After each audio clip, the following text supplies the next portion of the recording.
has to be used to do this inference, whether confidence interval or hypothesis testing, one and the same thing, depending on the situation, depending on the type of problem you are solving.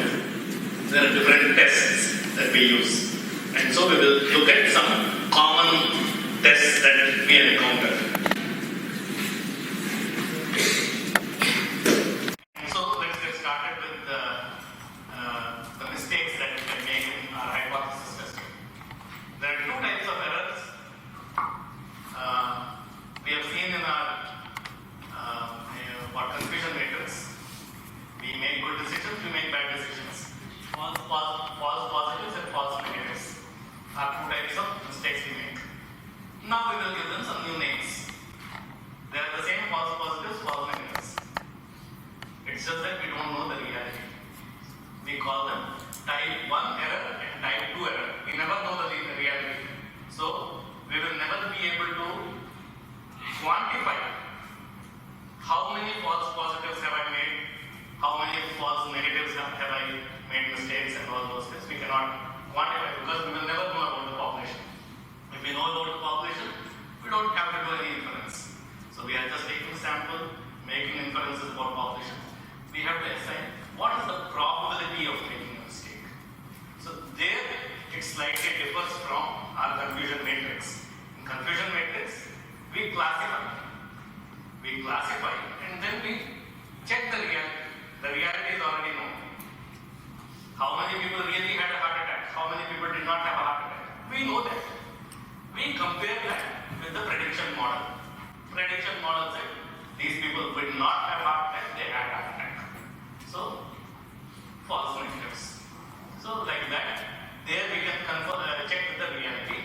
Here we cannot. Okay.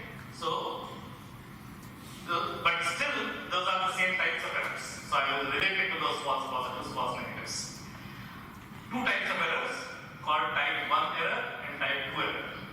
Type 1 error is when we reject the null hypothesis incorrectly. That means the null hypothesis should not be rejected. Null hypothesis is truth, although we don't know the truth because we don't know about the population. Assuming null hypothesis is true, what is the probability that I am making the mistake of rejecting the null hypothesis? Likewise, there is another error, type 2 error we call that. The null hypothesis, assuming the null hypothesis is wrong. If null hypothesis is wrong, we should be rejecting it. But there is some probability that we may actually accept it incorrectly. How do I quantify that error as well? These are the two types of errors. Assuming null hypothesis is, we always go with the assumption that null hypothesis is true. But assume the reality is also true. There are times when we actually reject null hypothesis. That is an incorrect decision. Okay? So that is type 1 error. Getting me? Not getting me. Okay. So let's go back to our unsnora. Let's say, actually, I will solve here. So let's say the snorkel medicine actually really cures 90% of the people. Assuming it really does, we will never know for the entire population, but assuming it really does, there was a time that Dr. Ansnora rejected it. What is the probability of rejecting when really that is correct? Is what we are talking about. Likewise, the other way of it. Okay? Because we reject or fail to reject only based on the evidence we have. Okay, so two things. Okay, and I'll take this a bit slow because especially the type 2 error is a major pain. So again, similar to your confusion matrix, now we have different words being used. State of nature means actual. State of nature reality, state of nature actual. Action, the action I am taking or suggesting, my prediction. Okay.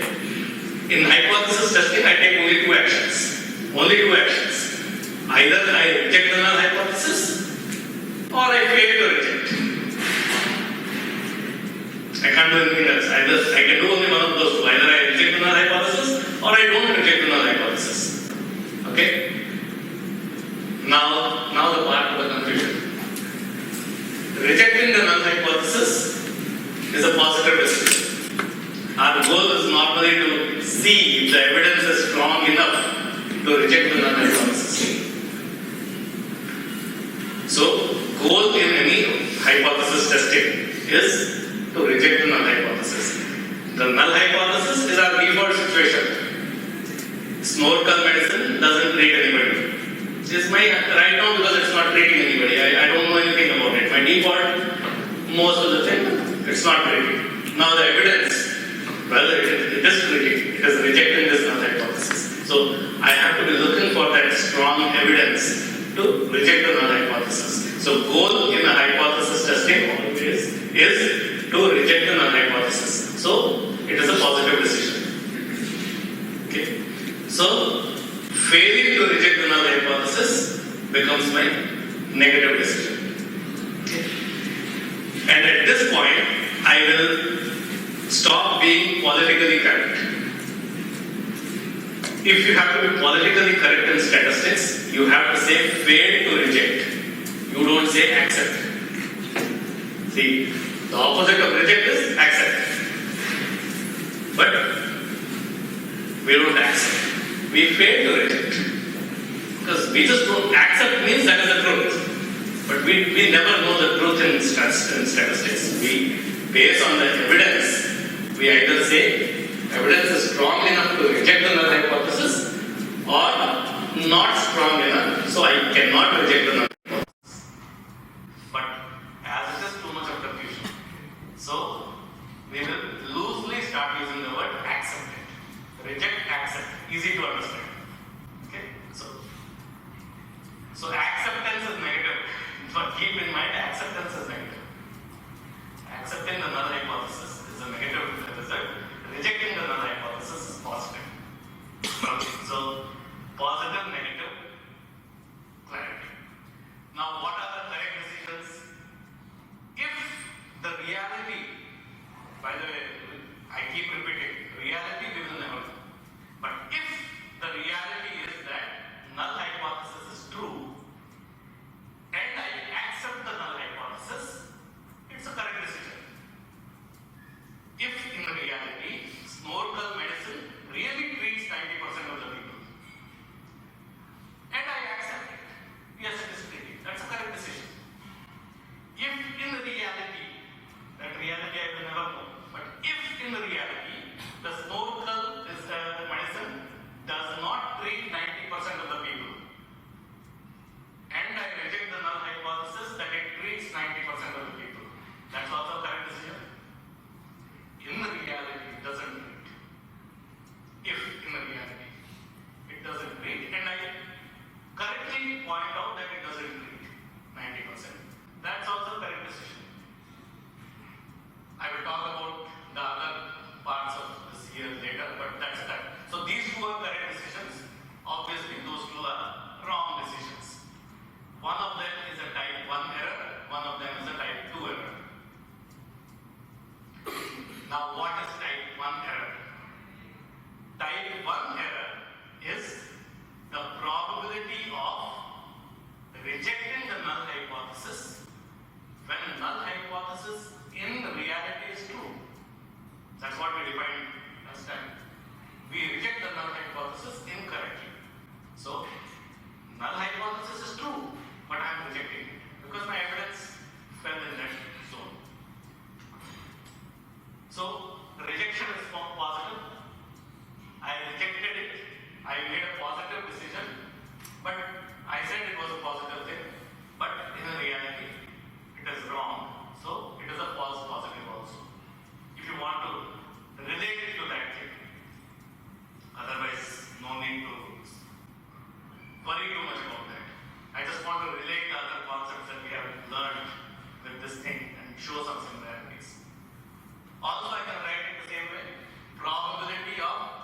rejecting null hypothesis.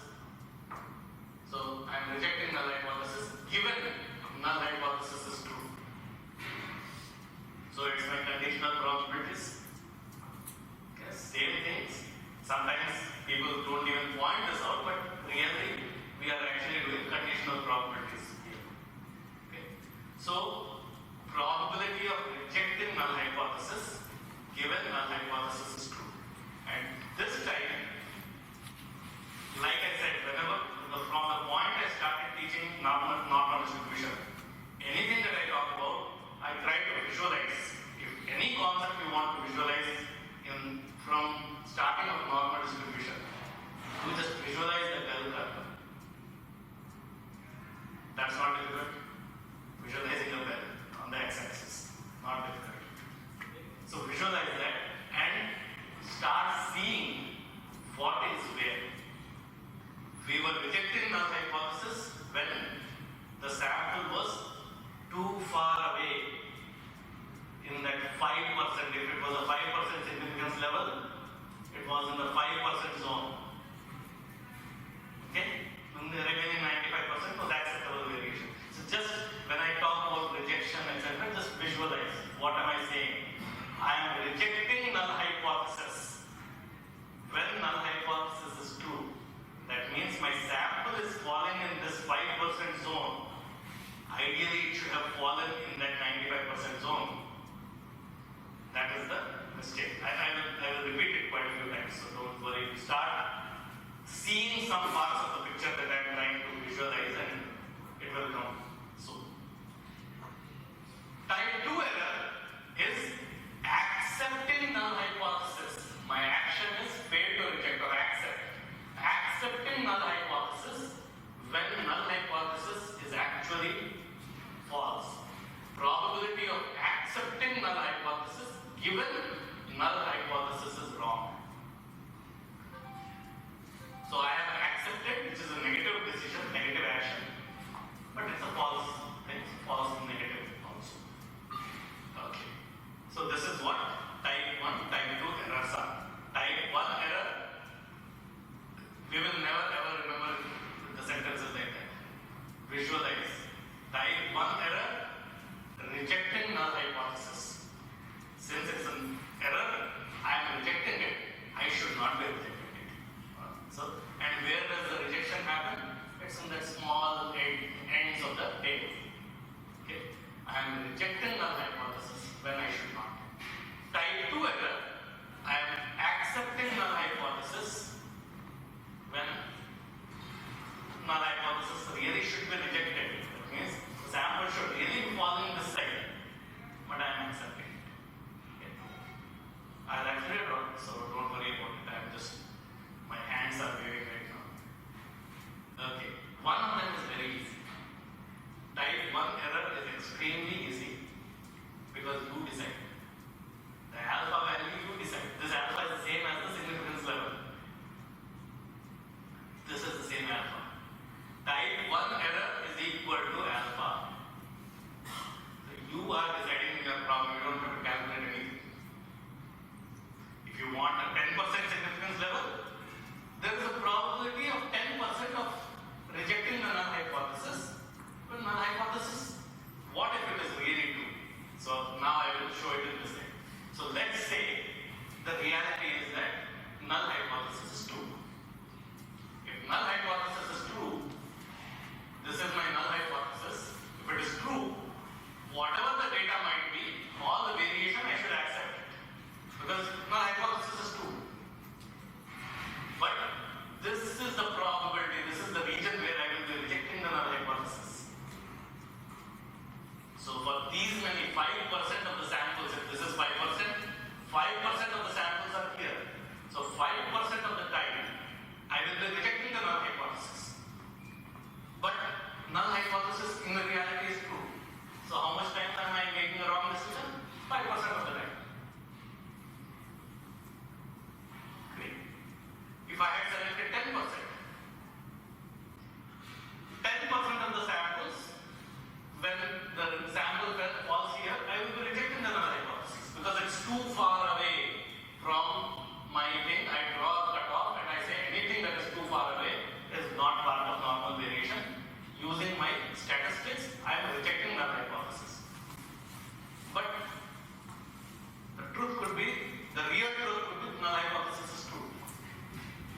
don't care about my evidence. The null hypothesis really is true. So I am making that many percentage of times I am making a mistake. Mistake, type 1 error. I am rejecting the null hypothesis. I am rejecting the null hypothesis when null hypothesis really is true. Okay. So that you decide. Type 1 error, alpha, you decide. So no calculation. That much times you will be making a false positive mistake. False positive. The probability of false positives is alpha, 5%. Everyone okay with this? If this you are able to visualize, the next part is a bit complicated, but I will simplify it. Obviously, this is not beta, because what we said is, beta is probability of accepting null hypothesis. See, when I draw cutoff here, I will accept null hypothesis, that is to the right of this. I will reject null hypothesis to the left of this. So, the type 2 error is probability of accepting null hypothesis. If null hypothesis really is wrong, it should be rejected.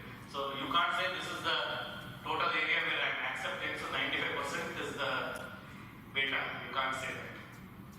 Then 100% errors will be. Okay? You don't have any good decisions.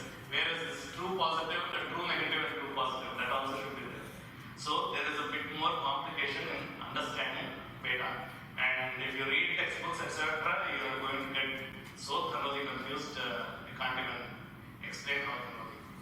You think I am confusing you. Okay? So let me take it very slowly. This you can read later on. This is the process of identifying. I will visually first explain and then mathematically calculate. Process is listed here. You go back and read this slide, you will understand. But this is what it is. This is where I hope to hear some wows.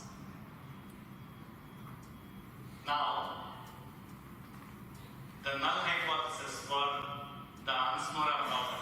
100 people were in the second experiment. She took 100 people, 80 people were cured.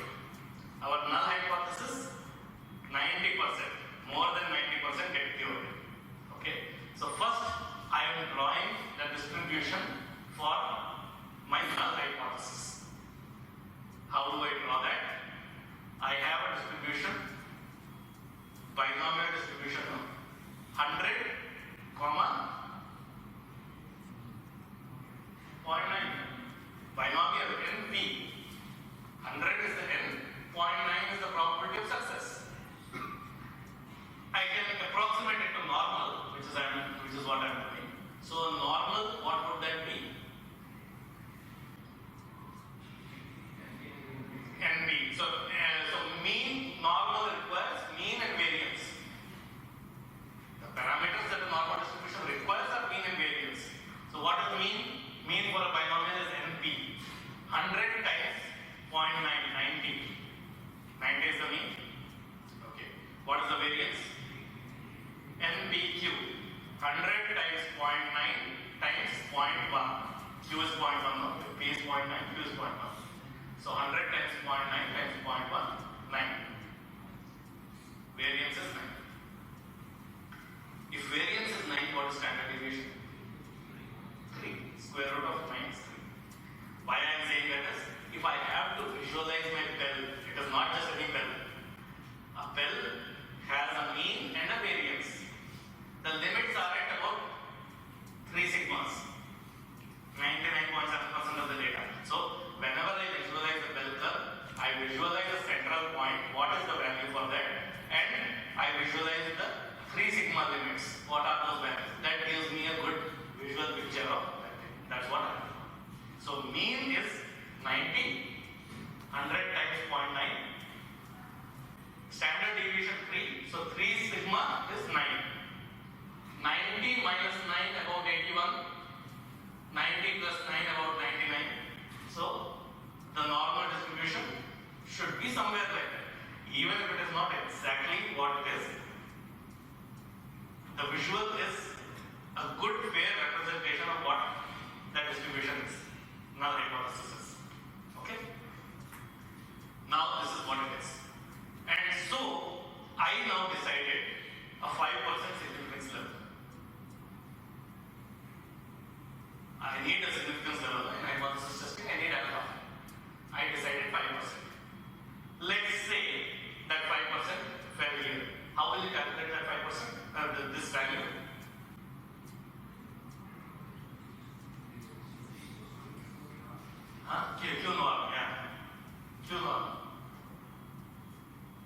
Z-score, you need the x minus, you need the z value for that thing. The value for that. I don't even know the value, but I know the probability. 5%. I know this area is 5%. 5% significance level, I selected. So Q norm 0.05, comma 90, comma 3. Q norm 0.05, comma 90, comma 3 will give me this value. X-axis, that is the Z-score. That will be the Z-score for that thing. So, yeah, if you know the Z-score for 5%, then you can do that also. So, Z is equal to, yeah, you can calculate that also. But again, this. So, where is my alpha? What is my type 1 error? This area is my type 1 error. 5%. That I have decided.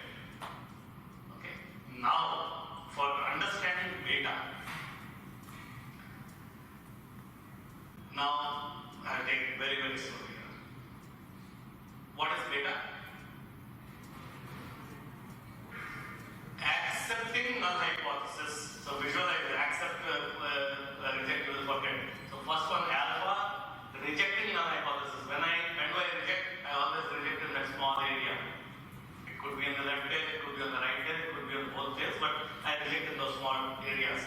So type 1 error, probability of rejecting null hypothesis, given it is really true. So type 2 error, opposite. Probability of accepting null hypothesis, given null hypothesis is false.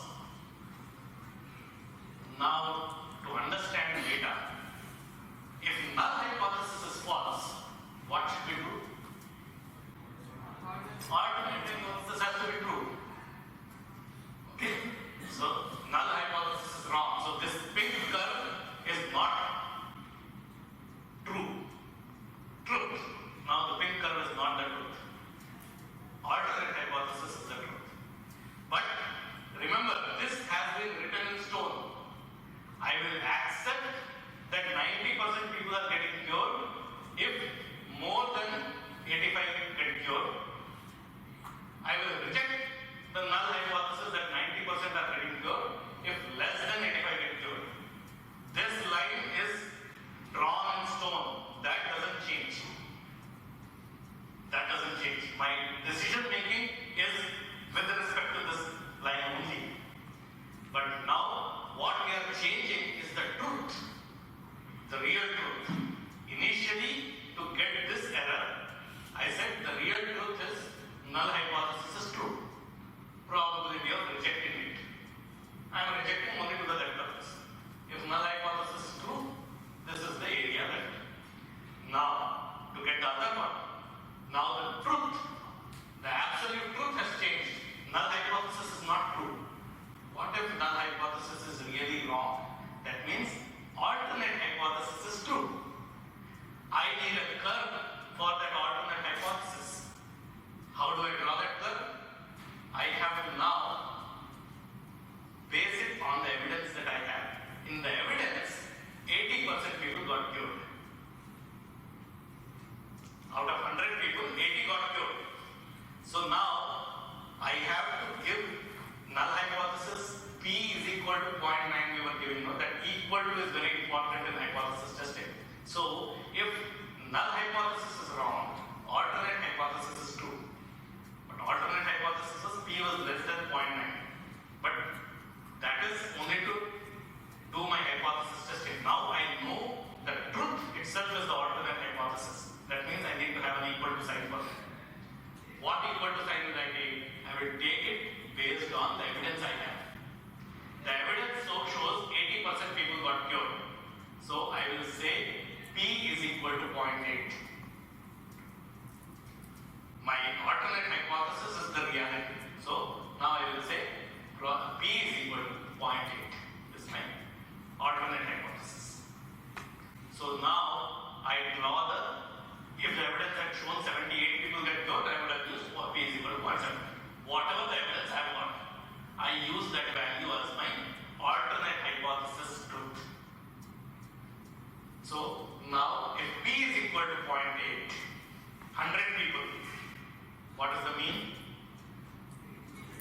100 multiplied by 0.8, 80. 80 people got cured. That's the evidence. What is the variance for this alternate hypothesis distribution? 16. P is equal to 0.8, so Q is equal to 0.2.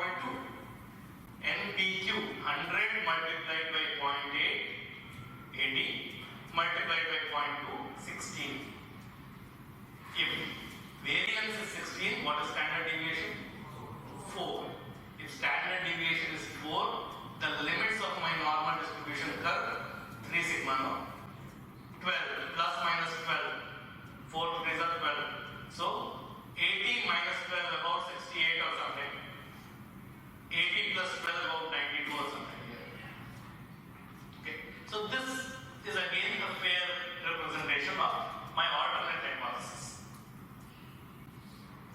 This is my alternate. So at this point, I know this is the truth.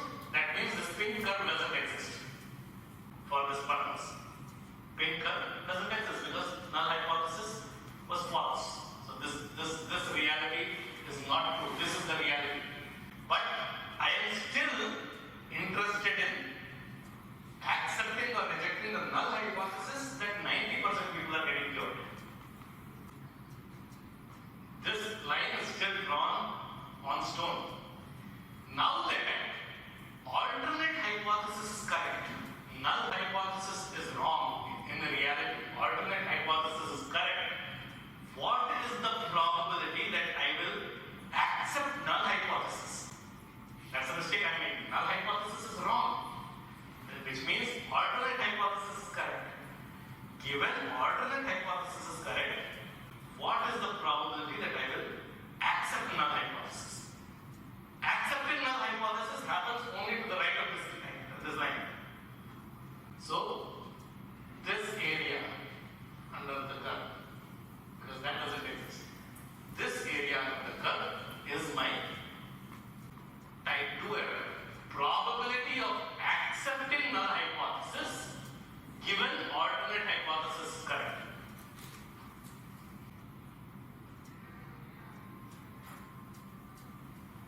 That should. No wow? Okay, no wow. I am used to it. Okay, but still, again repeating it.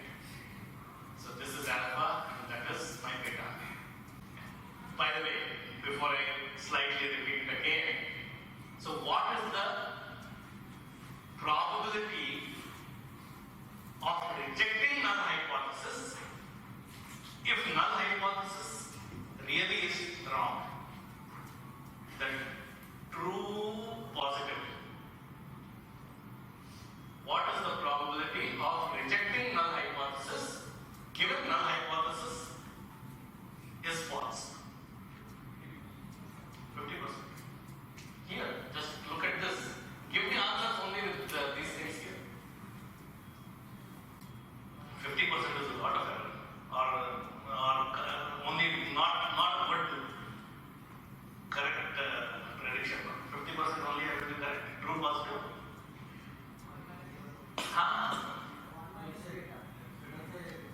Left side area, no? This one. Okay. Probability of rejecting null hypothesis.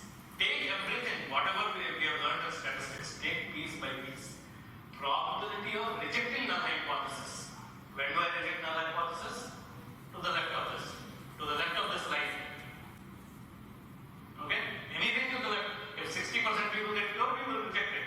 It doesn't matter if you are part of the graph or not. 90% people are not getting cured. Only 10% people got cured. Somewhere here. They are rejecting it now. So, the rejection is all to the left of this line. What is the probability of rejecting null hypothesis given null hypothesis is wrong? Which means alternate hypothesis is right. Which means the area, this area, which is 1 minus of beta. Who said that? 1 minus beta. You watch that hand. Those who are not asking me questions and are still confused, here is Prasun. Just ensure he is not able to move anywhere. Okay? Grab him and get it clarified. But let me repeat it once more. I know it's been confusing. Type 1 error. Probability of rejecting null hypothesis. Rejection is here. Given null hypothesis is true. So I should have been, if null hypothesis is true, my sample should be here and then I make the right decision. But my sample fell in this area. So probability of rejecting null hypothesis, if in truth null hypothesis is correct. That truth we will never know. So I am assigning only a probability. I will only make a 5% probability is where I will make a mistake of incorrectly rejecting null hypothesis. If null hypothesis indeed is true.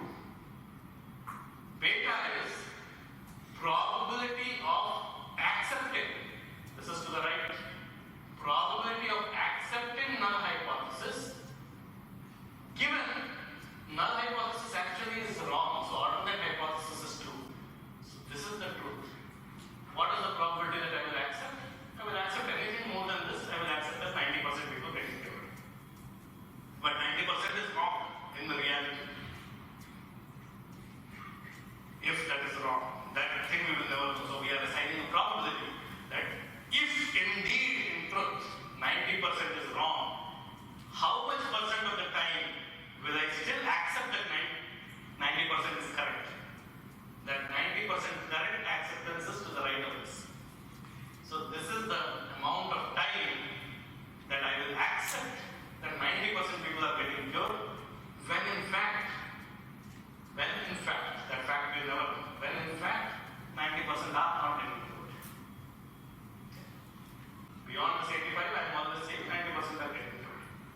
So that is the mistake. Now let me do this mathematically. Mathematically there is nothing. Actually you already know. In normal distribution there is no mathematics beyond P norm and Q norm. Okay? So what I do first, I will show that. First I find the Q norm. This value I find. I have been given the null hypothesis. First I find the value beyond which I will say yes, 90% people are getting cured. See, 90% will never mean 90% are getting cured. We decided in hypothesis testing. Will I accept that 90% are getting cured if 89% get cured, 88 get cured, 87 get cured? I have to draw a line. At some point I say 80% got cured. Well, that's not close enough to 90. 90 is acceptable up to the line I draw. And that line I draw, I need to know where I am drawing that line. I know I have decided 5% area.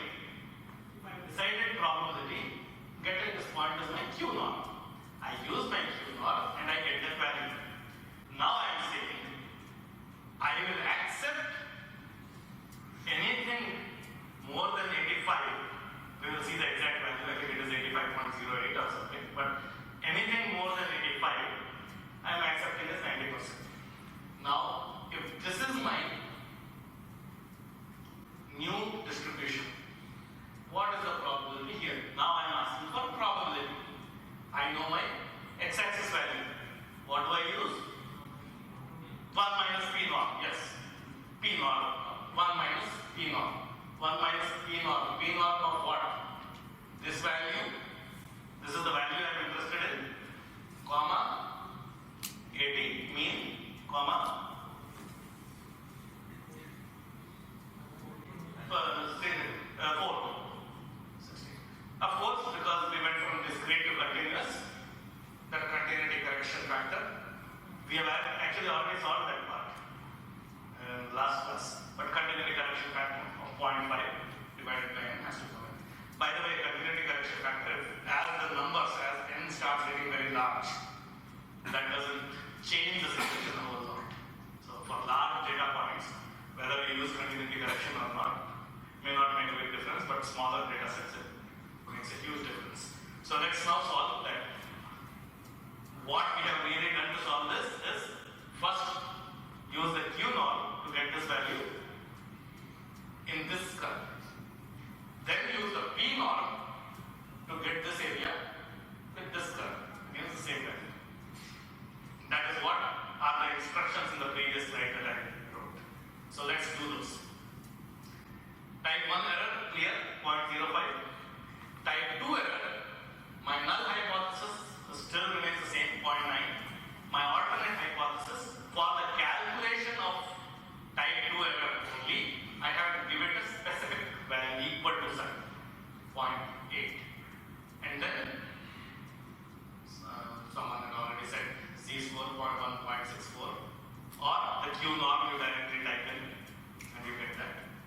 you get 85.08 or proportion is 0.8508. That's the value we got here, corresponding to the 5% area. Okay? So, we would accept the null hypothesis that 90% people are getting cured if 85.08 or more people have been cured. 85 or more people getting cured, I accept the null hypothesis of 90% getting cured. So that's what it is. Now, in this new distribution, what is the probability of accepting null hypothesis, which is corresponding to 85.08. So 85.08 minus 0.8 divided by this 1.7. 10.2%. 10.2% is this area, beta. So the probability of accepting null hypothesis, given null hypothesis is wrong, which is type 2 error beta, is 10.2%, which means the probability of rejecting null hypothesis, given null hypothesis is wrong, is 1 minus of this 89.8%. This 89.8% or 1 minus beta is also called the power of the test. When you do a hypothesis testing, many times you may not be interested in calculating the errors. But if you are calculating the errors, the power of a test, then sometimes you might come across the statement, the power of the test is this much. You need to understand the power of the test is correctly rejecting the null hypothesis. Probability of rejecting the null hypothesis when null hypothesis indeed is true. That is the most powerful decision in a hypothesis testing. The two errors are mistakes. Accepting null hypothesis when null hypothesis is correct is an easy thing. 95% of the data, if null hypothesis is really correct, 95% of the time you will accept that. That's the easy thing. That's not the real critical decision.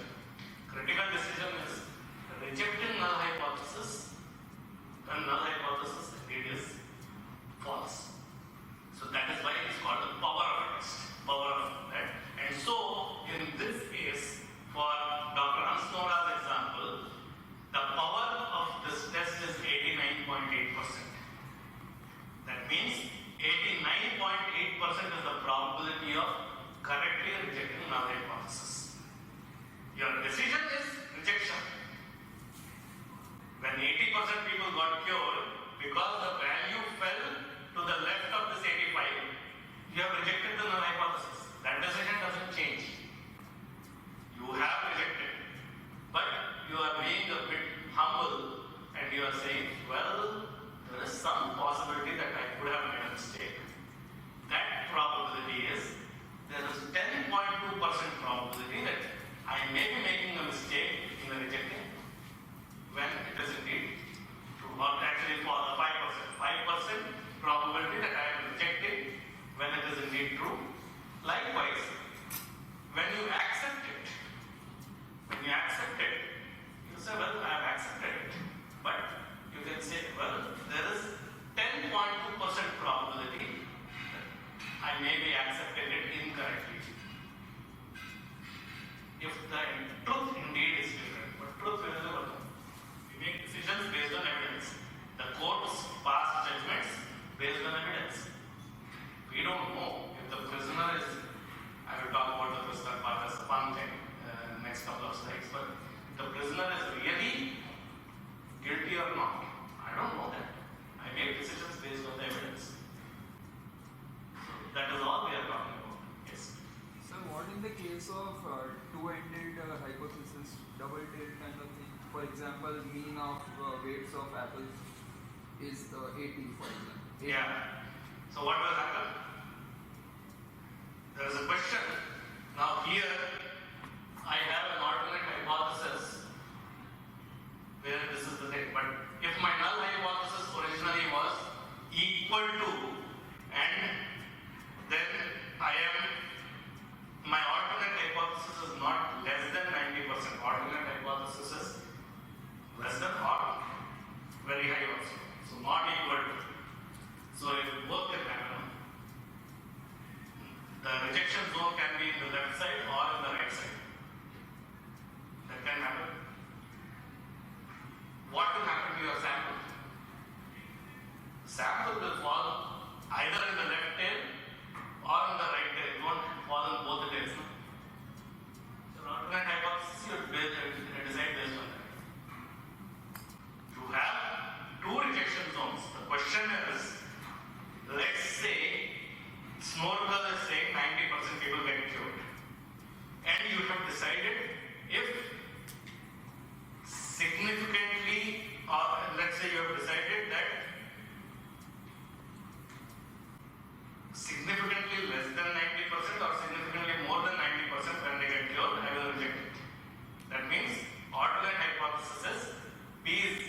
So, your alternate hypothesis, you will base it on whatever evidence. If the evidence had been that 99% people have got a cure, you will create your alternate hypothesis at 99 and then check for beta. Nothing changes. The process, everything remains the same. Actually, nothing changes. Even in a two-tiered test, it's just that here it will be only 2.5% area. Here it will be 2.5. So the z value will not be 1.64. 2 sigma. The z value is 1.96. Your 85 will change to maybe 83 or something. The Q norm, you accordingly find your Q norm, it changes. But beyond that, nothing else happens. Everything else remains the same. You have the evidence, which is the alternate hypothesis. Again, you see, the same thing applies. The false positive and false negative give and take. If you say, well, I want to minimize my false positives, that means you will say 1% significance level. So, there is only 1% chance of rejecting the null hypothesis incorrectly. 1%. That is the only time you will reject the null hypothesis. That's the only mistake you can make. But then what happens? This line shifts to here, beta increases. Beta increases. If beta increases, power decreases. It's always a give and take. Okay. So, one improves, the other goes down. You have to decide false positive is more important or false negative is more important to you. Okay. Same applies. That's the errors, alpha and beta. Clear? No. What part should I repeat? Type 2 error. Definition of type 2 error. What is type 2 error? False negative. Accepting null hypothesis. Okay, so let's start from there. So, accepting null hypothesis, given null hypothesis is wrong. Okay, that part is clear. Okay. When do I accept null hypothesis? Null hypothesis is 90% people are getting cured. I have drawn my line here that up to this point I will accept that 90% are getting cured. You have to draw that line. How far is acceptable variation? 90 will never be 90. 89, the moment 89% get cured, you are not going to say, well, it's not 90. We know there is a mean and then there is a variation. Acceptable variation. 89, 88 you said okay. 87 you said okay. Up to what point you are saying okay? You decided that. You said 5% significance level. 5% significance, 5% is the probability area under the curve. Which is, so, if I want to get my x-axis